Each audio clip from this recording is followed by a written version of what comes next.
Hi, everybody. My name is Carolyn. I'm a physical therapist, and I'm lucky to be the manager here at Brooks Rehabilitation, Osceola.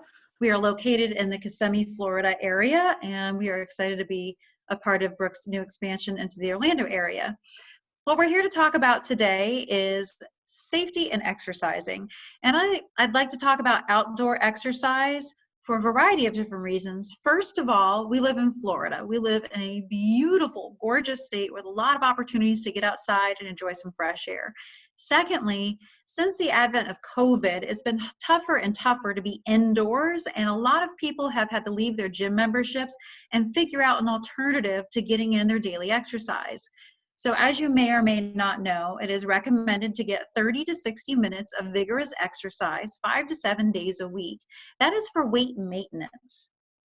Okay, this is also great for cardiovascular health.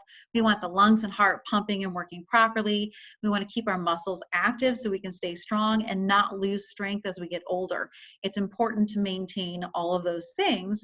But if we can't go to the gym, what do? We have to go outside. I'm happy to say that in my neighborhood, it's really exciting to see so many families going outside for dinners after walks and for walks after dinners even, and getting out and about with their kids and with their elderly parents and really getting everybody moving.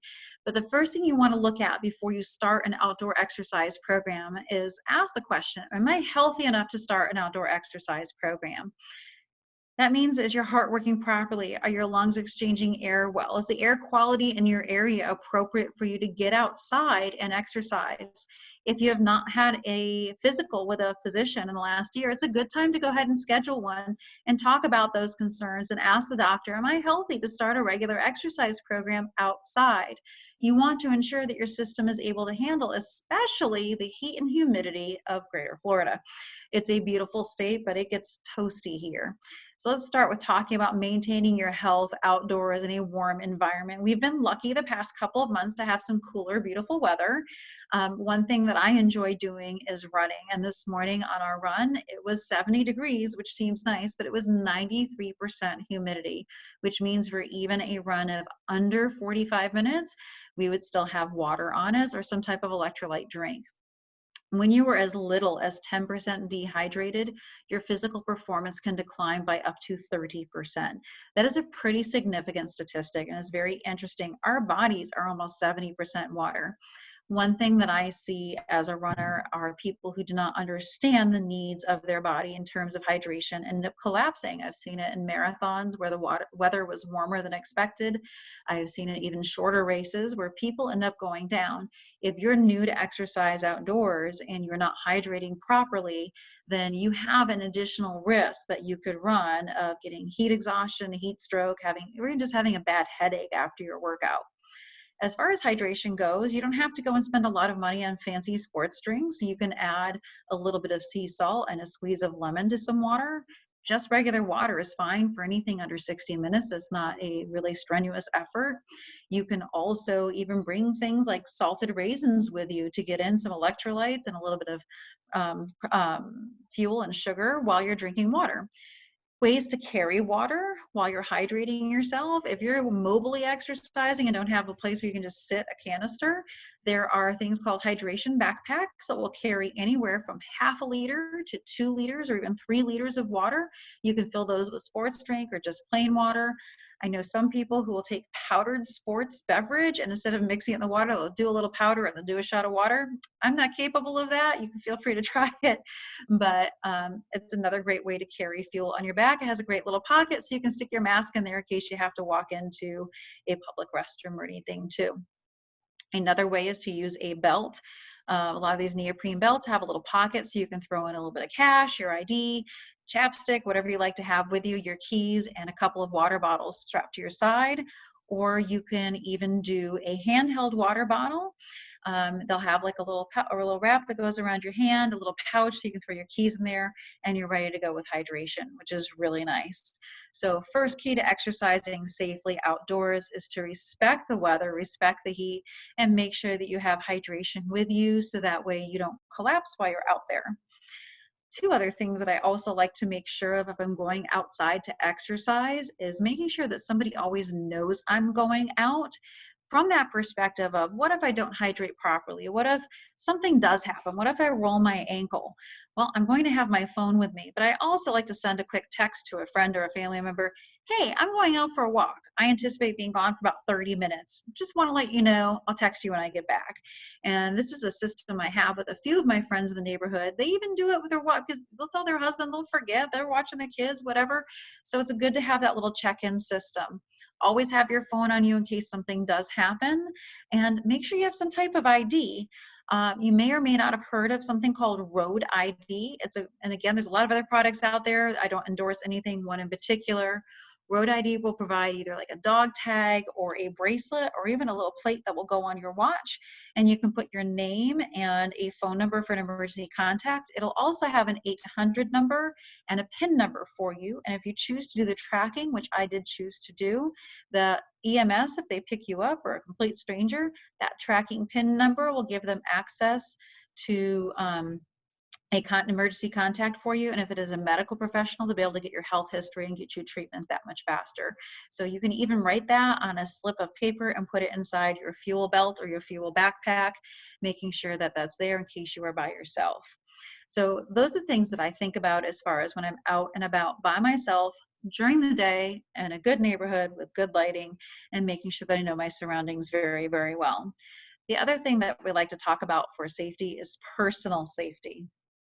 And this is one thing, especially for women, it's an unfortunate turn of the world where, yeah, we might be a little bit less safe than men going out by themselves, and especially at night. This morning, and even in the times of COVID, we run 6 feet apart in a big square, so that way there's 4 of us at a time, and we can keep an eye on each other without getting too close. It's a very nice way to make sure that we can get in our outdoor exercise and keep each other safe by keeping an eye on each other. But we ran across 3 different women who were out completely by themselves. No big dog, no person with them. And they were all 3 were wearing headphones in both ears. When you're wearing headphones, you can't be as aware of your surroundings. So I please encourage you, if you're going to be out and about outside, especially in the dark, only having one headphone or don't use them at all. Even when I'm out at 5 o'clock in the afternoon walking the dog, there's a lot of people, kids using the sidewalk for their bikes or skateboards or little motor scooters, and you want to make sure you can hear them coming so you don't end up with a little collision and get an injury.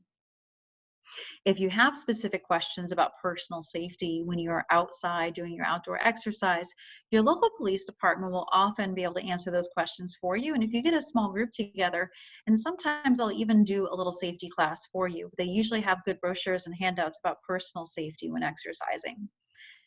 The other thing that I'd like to talk about, if anybody has any questions or comments, please feel free to put them in the chat so I can answer your questions for you as we go. I did have a question from somebody else earlier today asking about injury prevention. You know, a lot of times we're at the beginning of the year. Yes, it's mid-February, but for us in Florida, bathing suit season's a lot closer than those up north. And people are worried about exercising. They can't get to the gym. What do I do? And they start full force, big gusto, and then they end up injured. So how do I know I'm safe to start? We already talked about that. Let's talk to our physician. If you're worried about knee or back pain or instability, you can ask your doctor for referral for physical therapy. Sometimes it's just 1 or 2 sessions to make sure that you know what you are safe in doing. Okay? And then going on, I see a great question pop up, and I'm going to get to that one. It's about drinking water. So I'll read the question and I'll get to that. When you start exercising, you want to start slow, work on your form, and work better. So I'm going to use walking and running as an example because this is what most people do outdoors or even cycling. Start with a base. Start with what feels comfortable for 20 to 30 minutes. After building up to 20 to 30 minutes, 3 to 5 days a week, then start adding time. The general recommendation for anything such as walking or running is adding about 10%.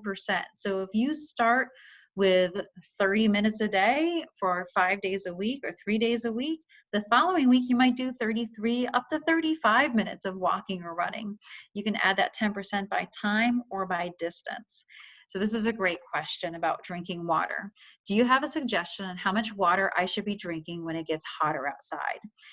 You know, there's a lot of really cool research. I did my undergraduate work at the University of Connecticut, and they actually have a whole research department that just works on hydration and how much we should be drinking and what types of beverages we should be drinking when we're exercising and working out. And a lot of that is focused on school-based sports. Their research looks at especially football, baseball, and other outdoor sports.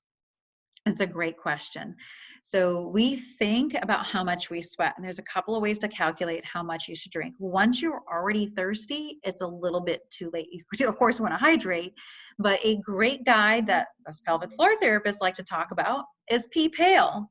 When you are out and about during your day and every time you urinate, take a look. What color is it? Is my urine bright yellow or dark? That means you're dehydrated. You need more beverage. If you're already a bit dehydrated, you want to make sure you get in at least a good 8 to 10 ounces of beverage before you get outside and start sweating. When we go to exercise, one way that you can measure, and I know this sounds a little crazy, but put on your workout gear, get on your scale and see how much you weigh.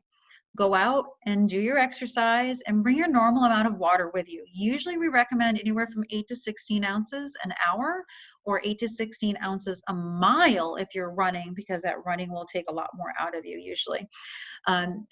Calculate how much you took in for beverage, get on the scale and see how much you weigh afterwards. You'll see how much you sweat. Some people will actually do it without their workout gear on and then take it off afterwards as well, because so much sweat stays in your clothes. Sometimes it's hard to weigh. I can lose in a 5-mile run, I can lose as much as 2.5 pounds of water. And when you calculate that into ounces, you see how much you need to take in. But if you work on carrying at least 16 ounces to 20 ounces per hour, I think that's pretty safe, because if you don't use it, you're better off having too much with you than not enough. I like to plan my routes around stopping at convenience stores where I know I can use the Pay app on my phone to grab a Gatorade or a water if necessary, or have a few dollars with me so I can pick up something along the way. Another question that I have here is, do you have any suggestions for resources I can use to find a local walking, running, or biking group? Love that question, because there are so many great organizations out there and I've been a part of so many of them. So let me start with a few. While some of them are virtual right now, some are doing socially distanced meetings. First of all, if you're near a running store, most of them will have a meetup once or twice a week. So examples in the greater Orlando area, because that's where I am, there's a store called Track Shack, and they do, I believe, a weekly Wednesday run. And the great thing about these organized runs and walks is that they will find out who their fastest people are and who their slowest people are, and they will make sure there is somebody with everybody. No man gets left behind is a real thing, especially in the running and walking community. And it's really nice to go out there and know that it doesn't matter what your pace are, whether you're a 6-minute miler, and I will not run with you if you're a 6-minute miler, not going to happen. Or if you're a 16-minute miler, that either way, you're going to have somebody with you, so you're going to have company and support, and somebody will always know where you are. Fleet Feet has a national chain, and they typically have usually Thursday and a weekend run, and there are a variety of other places in Orlando. We have several breweries that will actually do sponsored runs and walks. Another organization that I'm a part of is called Team Red, White, and Blue. If you are a veteran or the family or friend of a veteran, you can join Team RWB, or Team Red, White, and Blue, and they will do organized everything from virtual yoga to runs and walks. They will meet at different restaurants or pubs or breweries or parks, and they also do rucks, which is another great way to get in some outdoor exercise. Rucking is basically walking or hiking with a weighted backpack. And you would start with lighter weights. Usually when they set up an organized ruck, the organizers are really great about telling you how to start. I started with doing a 10-pound backpack and then added more weight plates. And my last ruck, I think I did 40 pounds. So it's another great way. And you can also carry your water with you. There's also Moms Run This Town. If you're a woman, there's a chapter, and probably 10 chapters just in the greater Orlando area. It is a free running and walking group for women. And of course, your local running store will be able to point you in the direction of your regular groups. Like we have the Lake Nona Run Club here as well. You can also look at the Leukemia and Lymphoma Society. They have walking and running groups that do fundraising together, and I've been a coach for them. So that's a lot of fun too. You get to meet some really great people that way. Great question here from someone. I want to walk, but I use a walker. Are there any tips for walking outside with a walker or a cane? First and foremost, if you have balance issues and have difficulty walking outside with a walker or a cane, I recommend having somebody with you. And that is for safety. And it's also so somebody, if there's a branch down or something, you can reach down and get it out of your way. Because, you know, we get windy days and stormy days. There'll be detritus on the sidewalks. We want that out of the way. It's also nice that if you need to stop and take a rest, they're there with you. And if you need help, you can call for a ride, or they can go back and get a car just in case you get too tired. Start in small increments. Start near your home and then make your circle a little bit bigger as you go, or double that circle as you can, and you're going to find that you'll build up your tolerance. Start with a few minutes at a time. Look for sidewalks or paths that are fairly clear and don't have a lot of ups and downs or curbs. A lot of people, when they use a walking device, make the mistake of looking at the ground. They're always looking straight down. I have two hints for you. The floor's not going to leave and your feet aren't going to run away. So you don't have to look directly at them. What you want to do is scan the environment ahead of you, about 5 to 10 to 15 feet ahead. If you're always looking a few feet ahead, you're going to see more around you. First of all, you'll enjoy that outdoor walk more, and you're going to see the ground further ahead so you can plan for where your next step will be. If you're looking straight down, you're not going to see that you're about to trip over the root of a tree. But if you're looking ahead 5 to 10 feet, you'll be able to scan the ground and see those items and plan for either going around them or over them as appropriate. If you have that much difficulty, I'm going to say again, and I know I kind of like physical therapy, but it's a good idea to come and see a physical therapist and work on strengthening and getting better around obstacles. Again, it may only be a few visits, enough to teach you what you need to know to be safer outside. When in doubt, always make sure there's somebody with you. And there's usually always somebody who'll come with you. Watch out for small animals tripping over leashes, and make sure that person with you is keeping an eye on the environment around you as well. It's a great way to catch up with a neighbor or a family member, and both of you can get some exercise that way.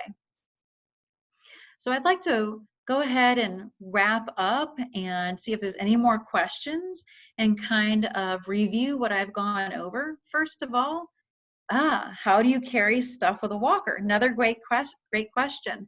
Well, we know there's a couple of different types of walkers out there, and you can have our little rolling walker that has a basket underneath the seat. That's nice to put a few things. But you can also use any of those items that I talked about for carrying your water. So there's a lot of different brands of hydration backpacks, and you can go on Walmart or Target or Amazon or even Ross or TJ Maxx, pretty much any store that you shop at that sells some basic sporting goods, you'll be able to do a search for a hydration backpack. It's a nice backpack. It has a bladder in it and a little straw that comes out, and you can just get your water. It's pretty much hands-free, which is really nice. That little backpack will have pockets in it so you can carry your phone, your keys, a little bit of cash. You really don't need to have a lot of things with you. It's, you know, I know us ladies, we like to have a lot of things in our purses, but if you just have a few basics, if you're gone for 20 or 30 minutes, just think about what you need for that. I always like to have a little bit of cash in case I'm deciding to stop and pick up something. I live by a Menchie's, so, you know, sometimes a little froyo on the way home is not a bad deal either. And you can pick up something. You can also do add-ons that clip onto your walkers.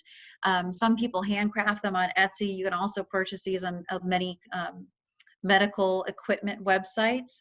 So there's a little pouch that goes over the front of your walker, and it has little bags in it. So it's almost like a little purse. You can put a phone in there and keys and cash. So if you don't want to have anything on your person, you can have that on the front. And I do recommend, if you have something clipped onto the front of your walker, keep it light. Don't put a lot of things in there. Again, if you're going out for a walk, just bring with you what you need. You can have a water bottle in one of those pockets. You can have your keys and cash and any ID that you might need, and of course your phone in case you need to call for help. Or if you have a person with you and they're not using a walker or a cane, you can make them carry it. That's perfectly cool too. But again, if you're starting a new program of going outside and exercising, check with your physician. Make sure you're healthy enough to start exercise. And if you're not, find out what you need to do. Bring yourself into that health so you can start exercising. Exercise is really important for good cardiovascular health, to help your lungs and to help your heart work properly, to increase circulation through your legs and feet. It'll actually help you in a lot of different ways. You'll be able to get up off the couch easier if you start exercising. You'll get out of bed feeling better. You'll be able to get on and off the toilet with less help. Just think about all those things. For those of you who are missing the gym. Getting outdoors is a beautiful way to be able to move your body and to really explore your neighborhood. I have found so many great little corners and great spots just getting outside more during the day and in the evenings after work and getting my dog out for a walk. We've met more of our neighbors from a distance and be able to say hi. We have some that throw dog treats off the patio. It's really great. Making sure that you have enough hydration with you, whether it's carrying it in a hydration backpack or in a handheld bottle that wraps around your hand, or a water bottle in a walker pocket, and ensuring that you're drinking 8 to 20 ounces of water, depending on how strenuous your effort is during that time. You can weigh yourself before and after exercise to see how much fluid you lose. But remember, if you're starting to get thirsty, you're probably behind on your hydration. And when in doubt, make sure you're checking the color of your urine throughout the day. Darker urine means you are less hydrated. We should be looking for a very pale yellow color, just enough color to show that we have some there. I know a lot of people who don't want to make a lot of trips to the bathroom, try to withhold beverage, but believe me, if you get yourself to a good point of hydration, you'll actually find that that will level out as well. You won't be making as many trips to the restroom, and you'll feel a lot better, have a better ability to concentrate on things and more energy throughout your day when you're well hydrated. Ensure that when you're going outside to exercise, you have good awareness of your surroundings. You know who's around you. If somebody's coming towards you and you're not sure who they are or what type of intent they have, cross the street, turn around, go a different direction. Don't have both headphones in it every time. And if it's dark out, you really should have a second person with you, if not more people. And anytime you go out, somebody else should know where you're going. You should have your phone with you, and you should let them know when you get back so they know that you are back safe. Those are some hints for starting a good exercise program. You can always ask your personal physician for more information about health recommendations. You can ask for referral for physical therapy to help make sure that you are strong enough and capable enough of maneuvering a walker or a cane over sidewalks and through obstacles if you're walking outside.